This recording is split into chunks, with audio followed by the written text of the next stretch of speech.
Hello, hello. Welcome back to the Unit 3 test review. This is part 2. We've done problems 1 through 11 in part 1, and we are going to attempt to finish problems 12 through 20 right now. Okay, state the amplitude, period, horizontal shift, and vertical shift for each of the following. So horizontal shift means, moving left or right. And vertical shift means moving up or down. This is really the midline here, okay, vertical shift. We know what amplitude and period are, so let's just dive right in.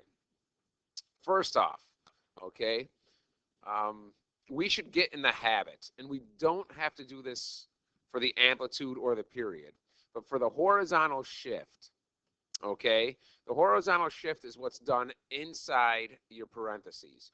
Your frequency, which in this case is 2, okay? My amplitude is 4, my frequency is 2, my midline is -1, okay? But the horizontal shift, which is on the inside right here, cannot be affected by frequency. I need to factor frequency out of those blue parentheses. So I need to factor out a 2. What I always tell my students to do is to change your radian degree right away. And I said radian degree, which is kind of not right. Change my radians into degrees. Okay, so you see how I've got pi here? I know that's 180 degrees. So I'm just going to say that's 4 sine of 2x plus 180 minus 1. That's the only thing I changed. This was pi. Now it's 180. Okay, now I need to factor out my frequency. So I have 4 sine. Okay, I factor out the 2. What's left? If I divide the 2 out of here, the 2 is gone. I just have an x. Plus, if I take 180 and divide out 2, it becomes 90 minus 1. Okay, now my left and right movement is true. My left and right movement was not pi. Okay, it was not 180 degrees. It was 90 because the frequency was multiplied into it. Any movement left and right, any horizontal shift should have the frequency factored out of it so that you know what it is. Okay, so now let's just go through the thing here. Amplitude is 4. Okay, they don't ask me for frequency, but I needed to isolate the frequency for 2 reasons. I need to find period, okay, and I can't find period without frequency. Period is 360 divided by my frequency. Well, my frequency is 2, okay?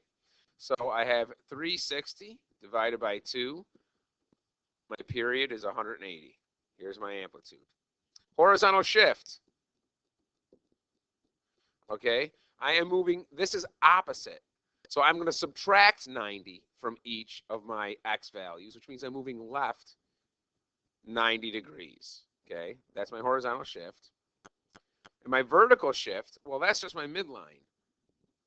I'm moving down 1 because it's -1.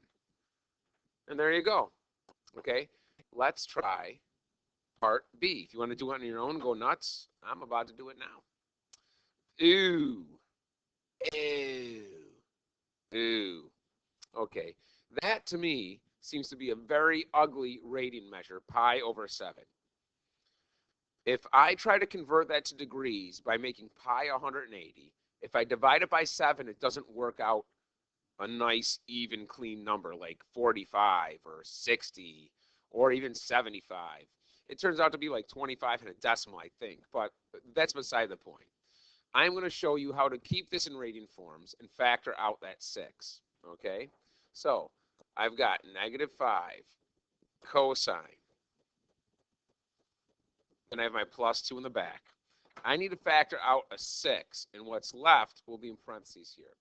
If I factor out a 6 here, I just have my x left, minus. Here's the issue, okay? When I divide something, okay, let's say I have 4 divided by 2, okay? That should be, well, let's make this 8 so we don't have 2's everywhere. 8 divided by 2 is 4, okay? I can say, instead of saying 8 divided by 2, I can multiply it by a half. What's half of 8? 4. So when you think about dividing out a 6, you're really multiplying by 1/6. Just like instead of dividing by 2, I'm multiplying by 1 over 2. Okay? So I'm going to take my pi over 7, and I'm going to multiply by 1/6. That gives me pi over 42. Wow, this is way off now. Pi over 42. In fact, I just calibrated my board here. Let's see if this comes out any cleaner. Minus pi, there you go, over 42. All right, and I can just do this right now. I don't have to convert to degrees. And especially in this case, it would make my degrees something irrational, and we don't want that. Okay, so my amplitude, oh, hold on, it's 5. It is not -5. The only thing the negative tells me is that my cosine cup, instead of opening up, will open down. That's the only thing my negative is telling me. My amplitude is always a positive number. It's +5. My period, it's 360 divided by frequency. My frequency happens to be 6. So my period is 60. My amplitude is 5. My horizontal shift, well, it is the opposite of subtraction. So it's addition. So it is moving right, pi over 42. But mister, that's weird. That's radians. That's fine. Leave it like that. And my vertical shift, that is just my midline. It's moving up 2. And we have now answered question 12 in its entirety. All right, great. Let's do number 13, shall we? Suppose a windshield wiper arm has a length of 22 inches. Oh, I get to draw. There's a windshield wiper. Oh, and this is off again. And it is 22 centimeters, okay, from its core right here. Okay, and it rotates through a 110-degree angle, which means when I wipe with the wiper, it goes, that was weird. This is 110 degrees. It goes through 110 degrees, all right? What distance does the tip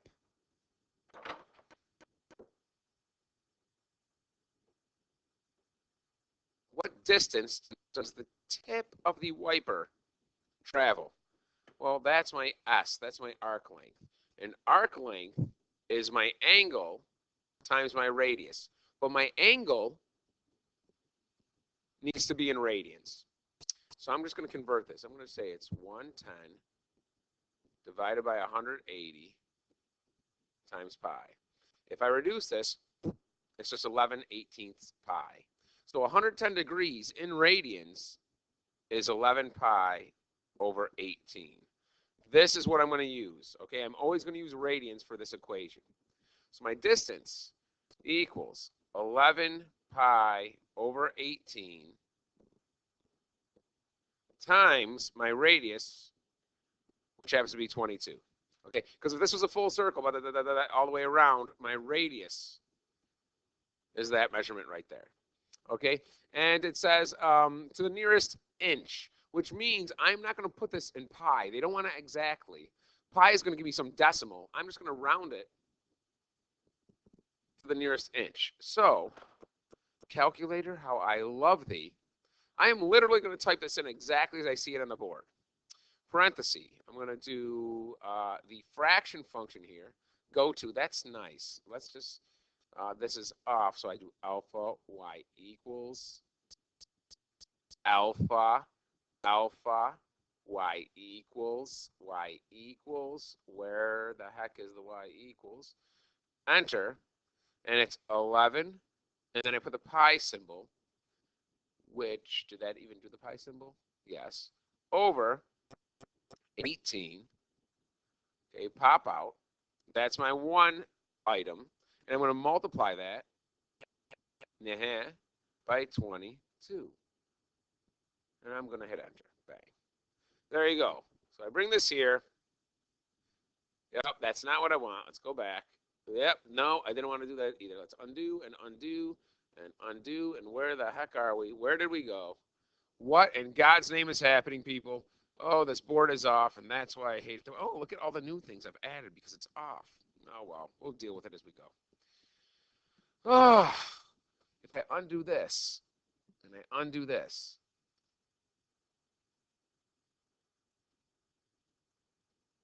man, I'm just adding more and more. I just, oh, children, technology, it just is terrible. Especially when it doesn't work right. Especially when your district gets $1 billion and, none of your tech works right. Okay, anyways, here we go. So I have this. All right. My answer is S equals 42.2369, whatever. They want it to the nearest inch, that's a whole number. I would just call that 42 inches. Wow, there's a little drama that happened right there. Okay, well, let's go on to number 14. Okay, on to number 14. Well, I guess it's true what they say, 13 is an unlucky number. Let's hope 14 goes better with the calibration of this board. If not, we'll work around it. 14, verify the Pythagorean identity. 1 plus tangent squared equals secant squared. All right, so I'm going to convert everything on the left side to sine and cosine form, meaning this is 1, I'll leave it 1, plus tangent is sine squared over cosine squared.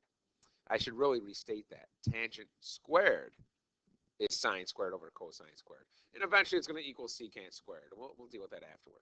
Okay, I notice on the right side, I don't have a fraction. Okay, and I only have one term. So I'm going to try and combine the two terms on the left. I'm going to make 1 into a fraction that also has cosine squared on the bottom, so I can combine them. So 1 is cosine squared over cosine squared. Anything over itself is 1, plus sine squared over cosine squared. Okay? And then I'm going to move further. All right, so now we can just combine these. All right? So I can say cosine squared plus sine squared all over. My denominator stays the same, cosine squared. Well, what is that beautiful, beautiful identity we have? Sine squared plus cosine squared is 1. This will turn into 1. And what's 1 over cosine? That's secant. And if my cosine is squared, my secant should be squared as well. And looky what I have. Just exactly what I started with. Perfect. Well done. Okay, let's do another one. Number 15, verify the identity. All right, I'm going to try and make the left side equal to cosine, which is on the right side. And I'm going to start by turning everything into sine and cosine form. Secant is 1 over cosine minus. Okay, sine is itself, we'll just call that over 1, times tangent, which is sine over cosine. Let's clean this up a little bit. I still have 1 over cosine minus. I'm going to multiply what's in parentheses here. Sine times sine is sine squared over 1 times cosine. It's cosine. And that's good for us because now we can combine those two fractions. They have the same denominator, right? So I have 1 minus sine squared all over cosine. Now, there are 2 ways to do this. One is if you really understand your identities, and you know sine squared plus cosine squared equals 1, you know that if you subtract sine squared from both sides, that cosine squared equals 1 minus sine squared. Look what I have here. 1 minus sine squared. That turns into cosine squared over, I still have my cosine. And the beautiful part here is 1 cosine cancels with 1 cosine, and I'm left with cosine of theta, which is exactly what we want.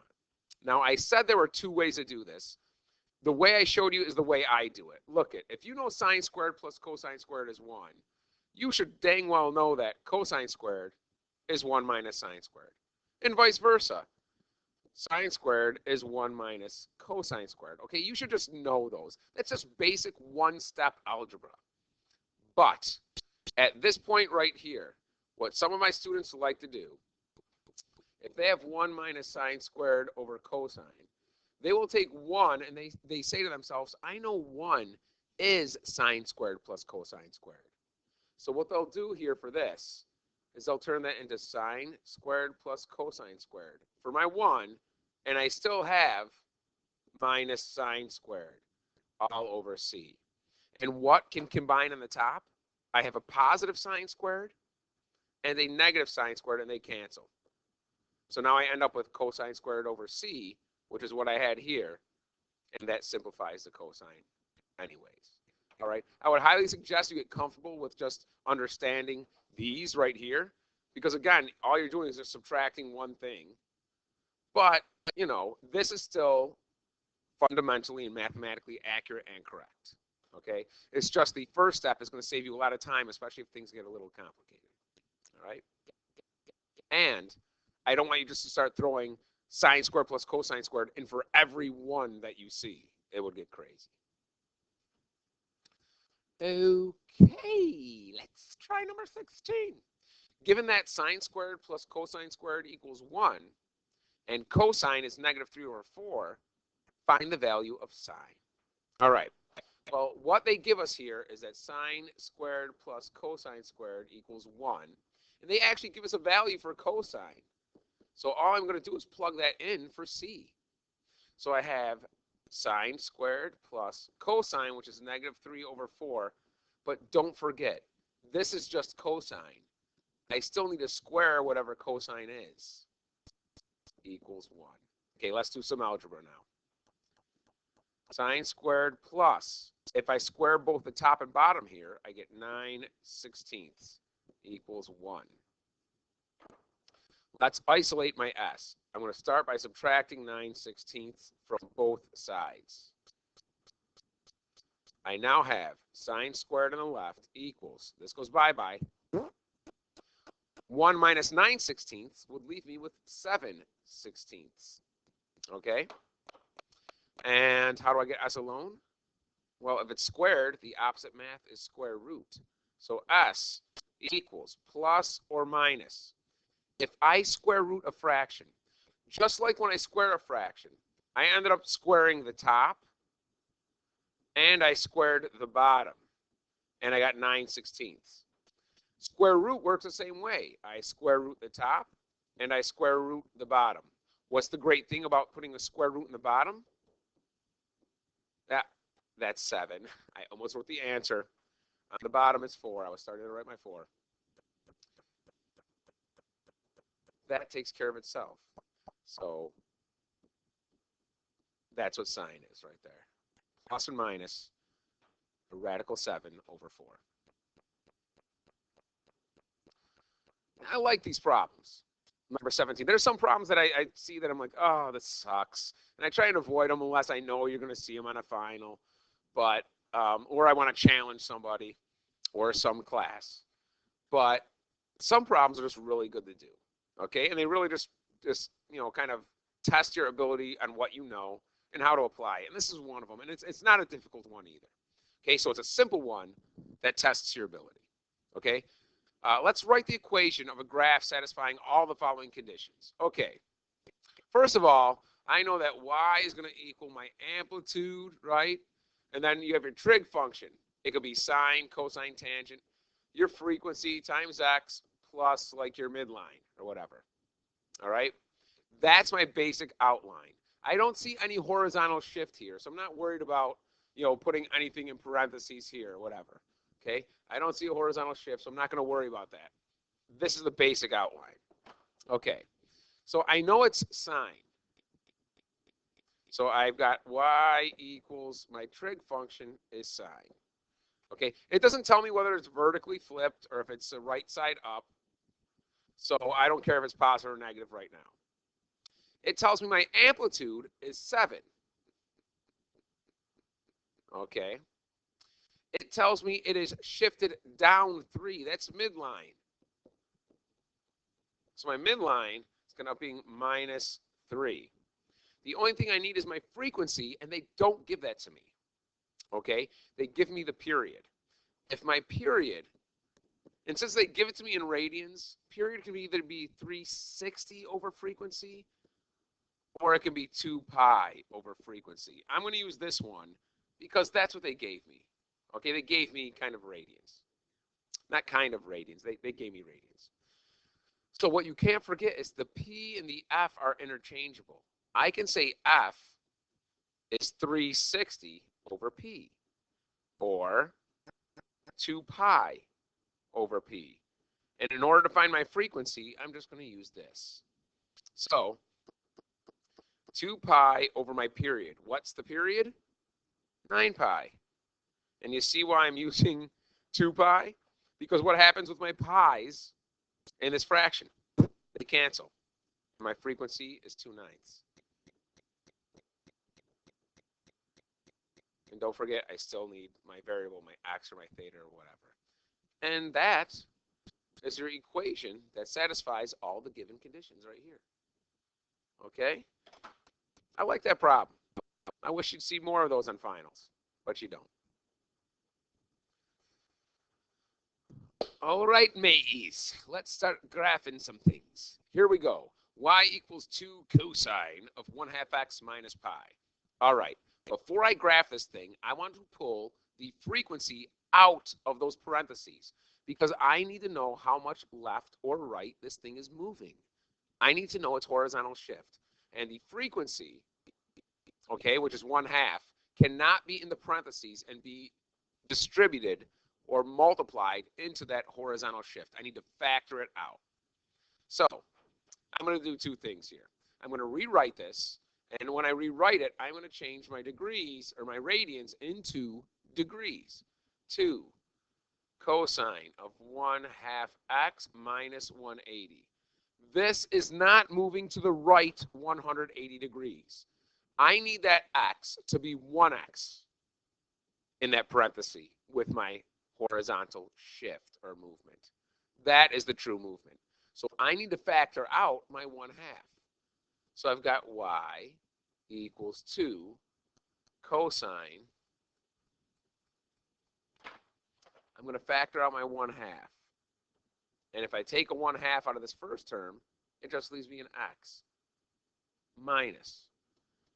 I am not cutting 90 into a half. I am dividing it by a half. Two different things. If I have 180 and I'm factoring or dividing by a half, remember, when I divide by a fraction, that's like multiplying by its reciprocal.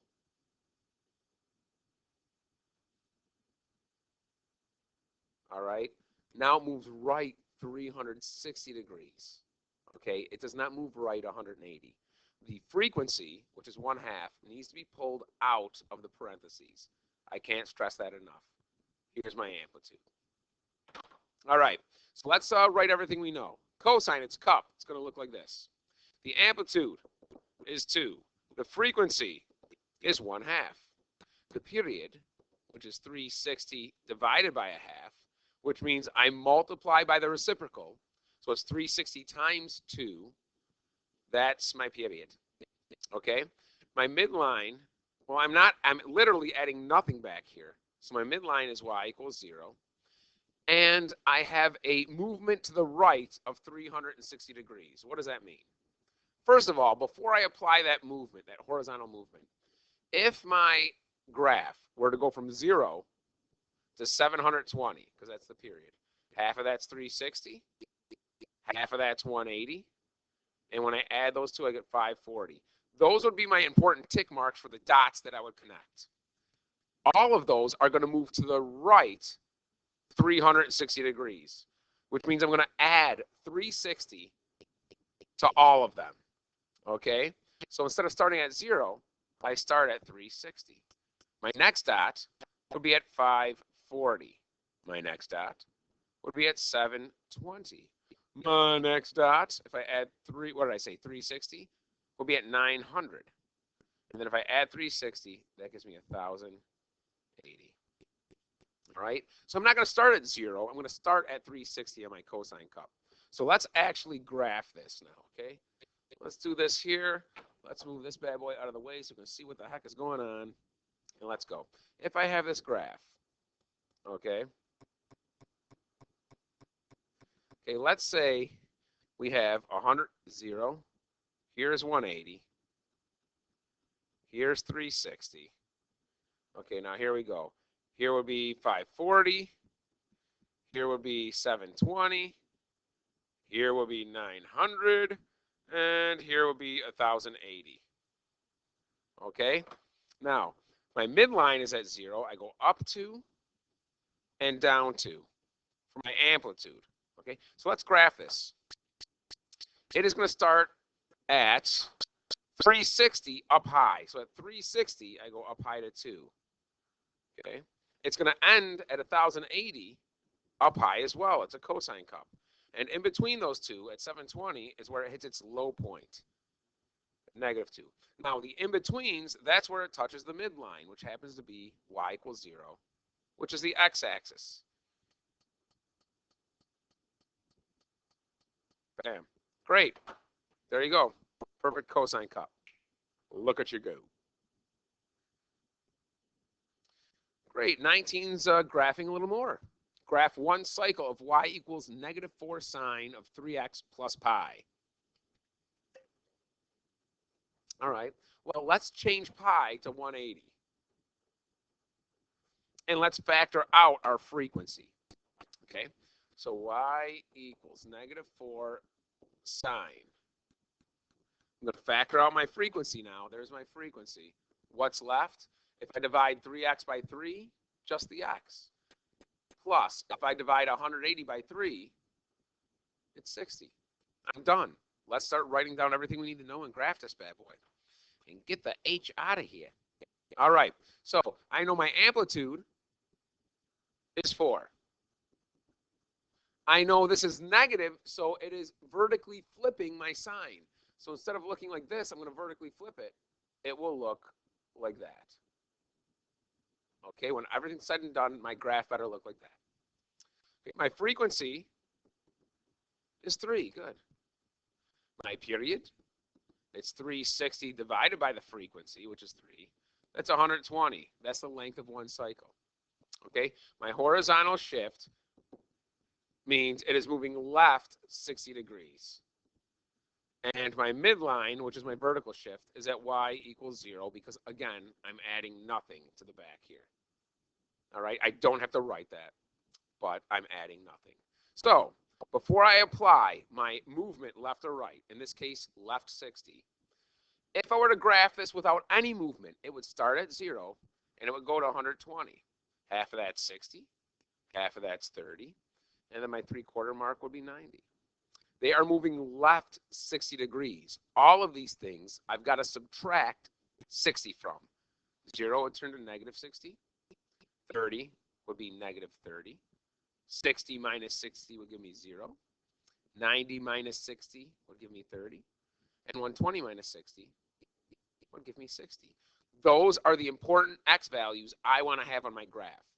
So as far right as I go from 0 to 60 degrees, I'm also going to want to go that far left.